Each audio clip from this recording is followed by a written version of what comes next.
challenges.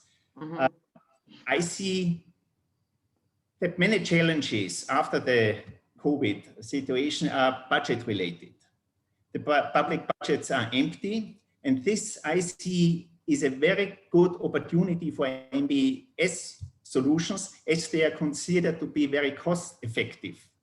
So what we have to do, and that was already said in one of the other speakers, we have to generate evidence, and we do not have to generate evidence for the benefits of the MBS, but also communicate it properly and in a way that people understand what we mean. And then I see a really bright future for the MBS in the next 5 to 10 years. Thank you. Oh, thank you so much, Roland. Yeah. So actually, I think we have a guest from the audience that kind of relates to to your thoughts also, that echoes your thoughts. Would we have? I think we can bring up the sound of Arjuna Srinidhi. Srinidhi, if I said your name correctly. Yes. He wants to share exactly. He's a senior researcher working on climate change with the Watershed Organization Trust, WORT, in India. And I would ask you to share your experience, which I think it's very in the context of our discussion is very helpful. But be very succinct if you could. Arjuna, are you with us? Yes. Can you hear me? Yes. Great. Thanks a lot for the opportunity, Clara. And yes, let me just share with you to begin with that the areas where WOTR work are characterized by dryland ecosystems and agrarian communities, a majority of who are small and marginal farmers. So integrated and participatory watershed development has been our go-to solution for almost 3 decades now. And these include interventions like water harvesting, water budgeting, appropriate crop choices, improving the efficiency of water use, all of which are inherently nature-based solutions. But based on insights and learnings over the years, our approach now includes a focus on biodiversity conservation, improving soil health, and providing farmers with local specific weather-based agro-advisories to adapt to weather and other externalities like market forces. Scaling up these interventions, especially in a post-pandemic stressed economic environment, is going to be challenging. And to address this, we at WOTR and TMG Research have been organizing several multi-stakeholder engagement workshops on the topic of a roadmap for upscaling ecosystem-based adaptation to climate change. That brings together public and private sectors, research institutions, civil society, and other stakeholders.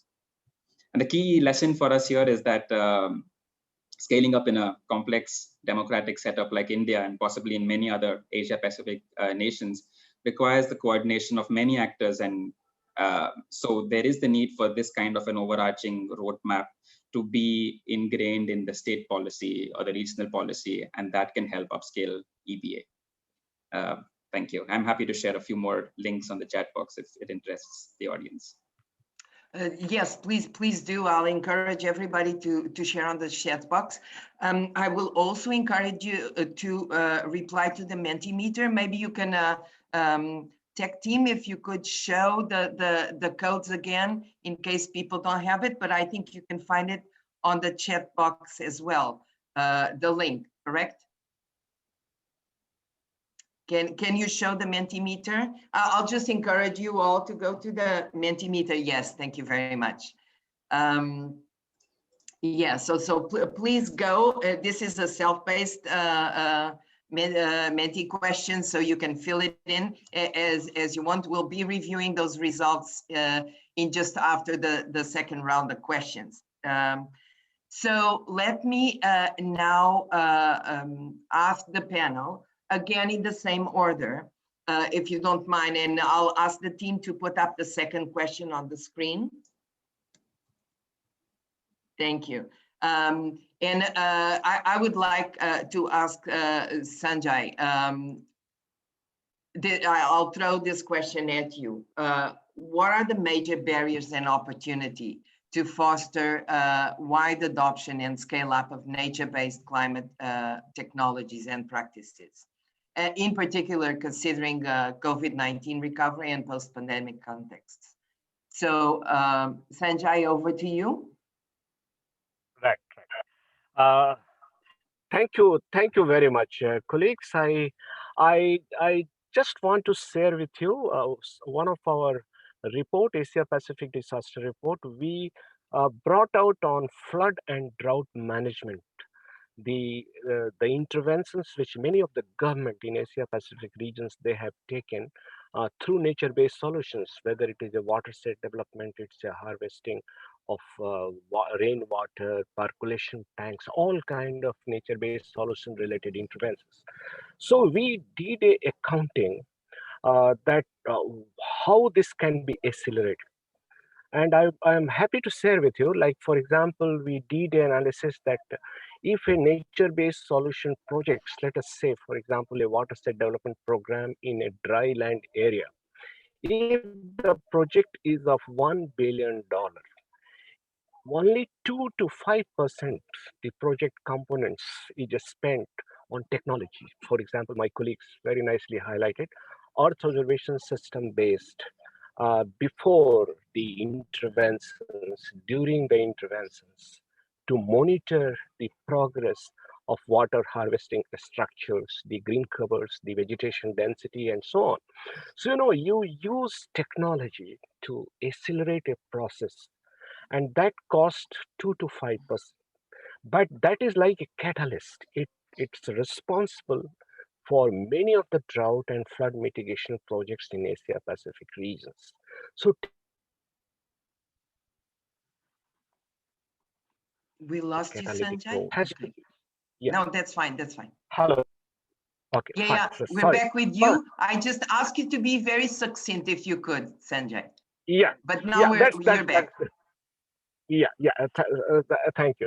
So the point which I was trying to make is you have to introduce technology as a catalytic, to play a catalytic role for nature-based solution, and that makes a lot of difference.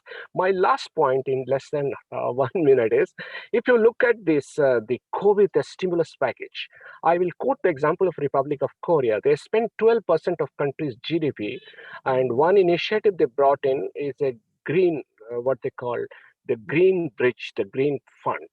In the green, if you see, there are many range of the technology which are given. And most of the country, they are committing to the technology. And if we build a strategy in a way that technology play a catalytic role, what I highlighted, I think it will be a great success to a scale up mainstream nature-based solutions for many disaster resilience strategy in the future. Thank you, Claire. Thank you. Thank you so much, Sanjay. I'm very cautious about the time. I'll ask all the speakers to be really succinct. So I throw the question at you, Dr. Hakmao. Over to you. Okay, thank you very much, and happy to be back again. I previously share about experience in Cambodia, and now I also happy to share some barriers the implementation of this project, especially even the conceptual framework of nature-based resilience is still limited in for our people, I would say. So it is very important to raise and awareness to the peoples, and technologies and financial availability of the country also very limited in order to implement the nature-based solution, and also in-depth research and study on how the importance of nature-based solution and ecosystem-based solution, how it's important to the countries. It's also limited for our countries, and also the limited of the study on cost-benefit analysis, how it the application of this technology can promote economic development, also still limited. So I think this combination also generate a very big barrier to our government to make a decision whether we support this conceptual or how to apply this kind of technology in our country. So I would say that at the same time, a lot of barrier faced in our country, the opportunity also happens. I would say that, of course, our government really happy to promote the nature-based solution in order to respond to climate change impact and also to promote the protection and management of natural resources. And of course, we also have another opportunity that we have some donor to support our country to promote a nature-based solution, especially for climate change response. So this is a kind of opportunity for our country. Besides that, we have our concrete policy and strategy we call Cambodia Climate Change Strategic Plan that we consider nature-based solution is one of the important activity, and in order to respond to climate change, the combination of this, I think our countries has a window of opportunity to promote nature-based solution in the country. So I would like to end my sharing here. Thank you. Thank you so much. Thank you, Dr. Mao. I really run now to Maya. Maya, can you please give your thoughts on the second question? Sure. Thanks very much. I'll keep it brief as well.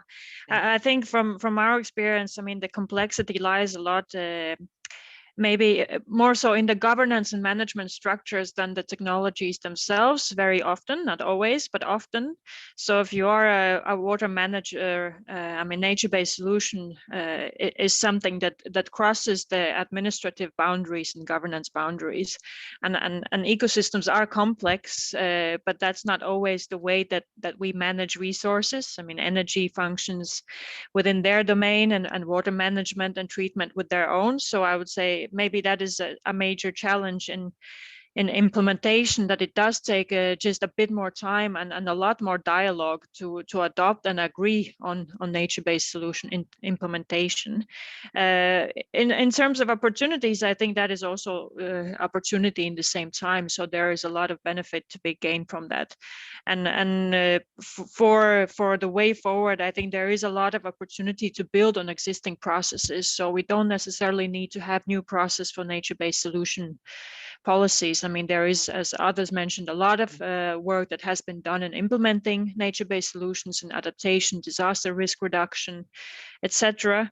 Also, over the last years and decades, there's been a lot of work done on basin level management, on an integrated water resources management. So there are forums and mechanisms where stakeholders across sectors already talk together. So I think there is a major opportunity there to build on these mechanisms, on these dialogues that are already there, and just bring in the awareness of nature-based solutions and their importance. Thank you. Oh, thank you, Maya. Now I would call Roland.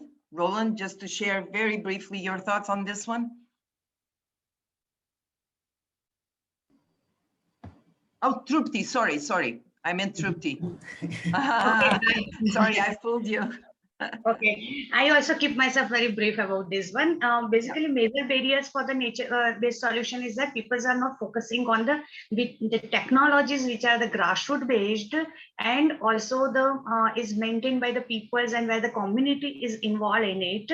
So I completely agree with this. Earlier Srivastava said that we should more invest in the technologies, but also invest in those kind of technologies which is managed by the communities, and so it can sustain in a long run.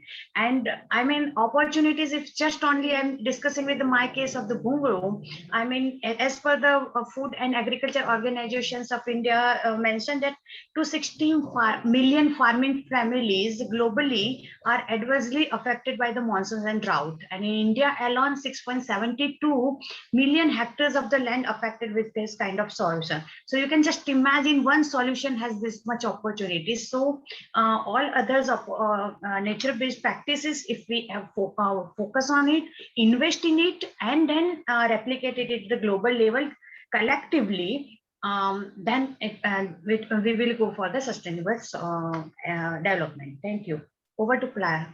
No, thank you, Tripti. Roland, now your turn. Thank you, Clara. I want to share one thought only with you. For me, it's always crucial to involve local wisdom. The people on the ground understand nature much better than the administration in Bangkok. That was our experience.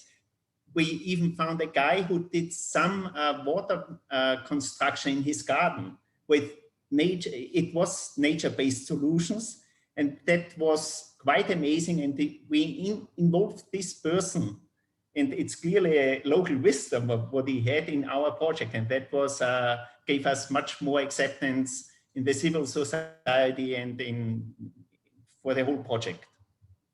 Thank you. Mm-hmm. Okay, thank you.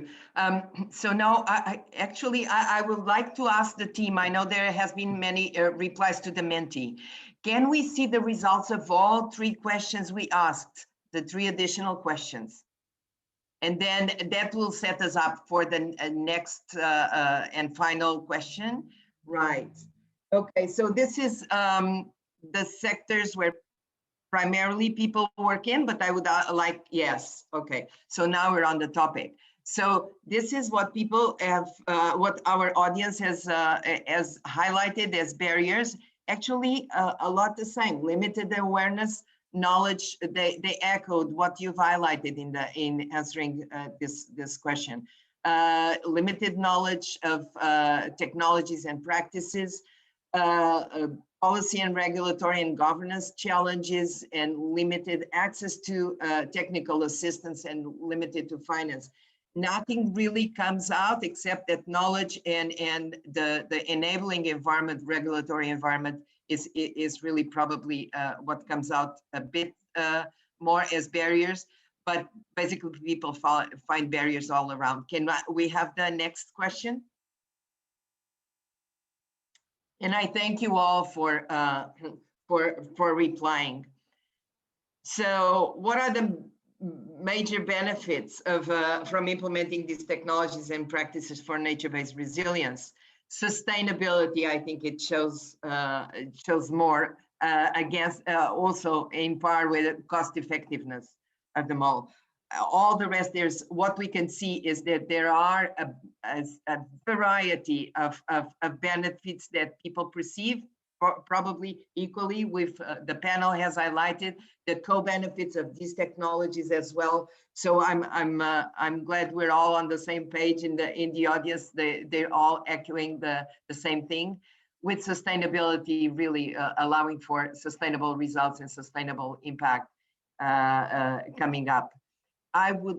We have also asked the 3rd question. I'm not sure if our team is able to, yes, which is what you view. This is a sequel to our last question to the panel is, what do you view as most promising? And there are, nothing comes out, and I think this was an open question. So nothing comes out as a one big promise from nature-based solutions, but technologies related with biodiversity conservation, with ecosystem-based adaptation, valuation of ecosystems, traditional practices in organic farming. I see hybrid wastewater as well, traditional knowledge and watershed development is multiple. So what we will do, we will record your inputs and then be able to process them better, and we'll share them at the next session as well as we do the highlights from this discussion. We wanted also to pull the audience in. And thank you very much for all those that participate. You can still log in your answers and submit your replies, and we will be aggregating those results and sharing with the broader audience today and in the final session. So thank you very much. Can we pass to the last question? Can you put, yes. And so I will ask actually now an effort to the panel just to highlight what would be your one recommendation. I asked you more before, but in our previous conversations, but just what is your top recommendation? What do you think would be a good recommendation to carry to the broader community? A recommendation that would facilitate the investment and engagement of stakeholders, including private sector and government, in nature-based resilience. So that is the question I throw to the panel, and we'll have the same round, and I'll ask you to be really just very succinct. Sanjay, over to you.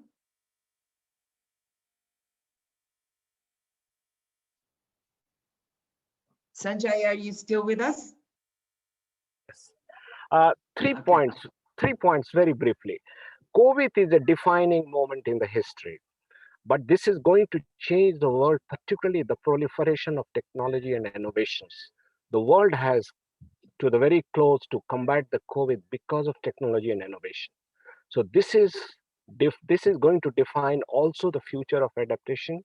And I don't see much, I think, problem with the stimulus packages from the government. It's on technology, it's on health sector, but there are always co-benefits. It's on employment. If employment is linked with nature-based solutions, I think that's good enough. So we have to innovate the strategy and solutions to capitalize technology and innovation for nature-based solutions. That's our point.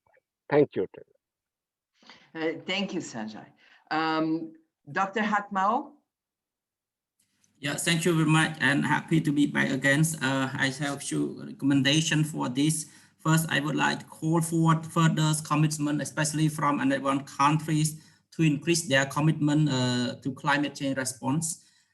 And I also suggest to encourage to increase the mobilization of resource in order to scale up the existing project and also implement in the new areas. And I would like to share you that recently the people, they change their perception from happy to visit the city to visit the growing building, but to visit the mountain, to visit the nature. So on this, I would like to encourage the participation from private sector and different key stakeholders to invest in nature-based investment, especially promote ecotourism.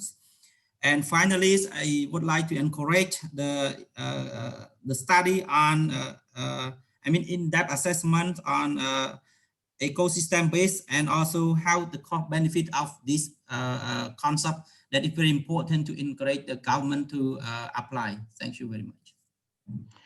Thank you, Dr. Mao. That was not just one recommendation, but we'll take them all. Maya, your last thoughts on recommendations? Yeah. Thank you, Claire. I mean, I think my main point would be to see how we can best build on the platforms processes we already have. For example, for integrated water resources management, for climate change adaptation, disaster risk reduction, and especially would focus on bringing together the stakeholders across the sectors. And I think what is important when we do this is to keep in mind that we do need to provide the information that is relevant and that speaks to the different groups of stakeholders. If the businesses want to see the numbers, they want to see what are the costs and what are my benefits, then we need to work on these tools so that this information can be provided. And when we work with local communities, we also need to understand, what information they want to know, what information is relevant for them, and how it should be communicated. So I think for us as practitioners, there is a lot of work to do there, but yeah, I think there's a lot of groundwork that we can build upon. So yeah, definitely on a positive note for the way ahead. Thanks. Thank you. Thank you. Trupti, a recommendation from you? Yes, I had also very quick recommendation. As we look ahead. Yes, hello.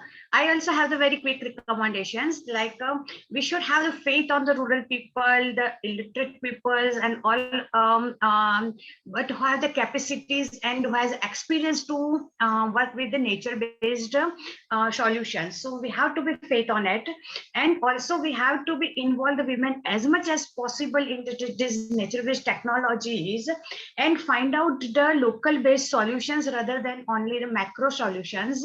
And if we are involving more women in this kind of the local based solutions, then we will find the wonderful results in it, because they are more closer to the natures. Thank you. Thank you so much, Trupti. And Roland, you were the last, but you have now the last word. Yeah, that's always a pleasure to have the last word. My last thought for the question how to facilitate investments is that we should see nature and ecosystems as assets. They are clearly assets and not barriers for economic development. That means we should learn how to incentivize natural processes and how to measure the economic impact on nature rather than economizing and giving economic value to nature and biodiversity. I think we clearly need a paradigm shift in this way. Thank you. Thank you. Thank you so much. I know we're really approaching, and I know the end of our discussion today. So I wanted to thank the panelists, our keynote speaker, Dr. Rose Muezawa, but I took a few notes, but I don't want to leave you without sharing not only a big thanks to the technical team that's behind us, but also to my colleague Hoxi Sean, who's in the backstage also really busy taking out your notes. I only took a few, but I know he took extensive notes of your thoughts and your recommendations. I only noted down, and we'll be passing this to the next session. On the role, we ended in a positive note with recommendations to really take on take advantage of the heightened sense of urgency to tackle vulnerability and build back or build forward a more resilient world in post-pandemic. And we took really a positive note and recommendations on the role of technology and innovation, on the co-benefits that nature-based solutions offer, providing information that is relevant and that speaks to the different stakeholders, and building on existing planning processes. And those are just a few notes that I was able to capture, but Jose will make sure that your thoughts and this discussion is well captured and then brought forward to the next panel. Can you move to the next slide, please? Noel? Yes. So I would thank you really again to our panelists and to Rose. I would like to invite, and to the audience, yeah, you've been terrific. I know we haven't still compiled all your results of the thoughts and of your that are shown in your replies, but I thank you all, and I urge you to join us at the next session, where you, which is the wrap-up session immediately just after this one, where we'll share with the broader audience the highlights of our discussion as well as the recommendations from the session. So a bit of on also the APAN Secretariat wanted me to, and the UNEP and IUCN colleagues that have been organizing, leading the nature-based resilience stream, they would like me to invite all to join the finance and investment session tomorrow, also part of the nature-based resilience stream discussions. Over to you with this last thanks to all. Over to you, technical, Noel. All right. Yeah. Thank you for attending today's session as part of the 7th Asia Pacific Climate Change Adaptation Forum. Please join us tomorrow for the finance and investment session under the nature-based resilience stream led by GCF. Please join us for key messages of day 4, and then immediately after, we will be having a small event titled Filling the Adaptation Gap. You will find a link to join these sessions by returning to the Sessions tab on the APAN Forum Conference community on Kubilo. Within the community, you can also explore the exhibitions as well as chat or set up meetings with other conference attendees. Join the conversation on social media using the hashtag APAN2020. Thank you once again for your participation, and see you in the next sessions.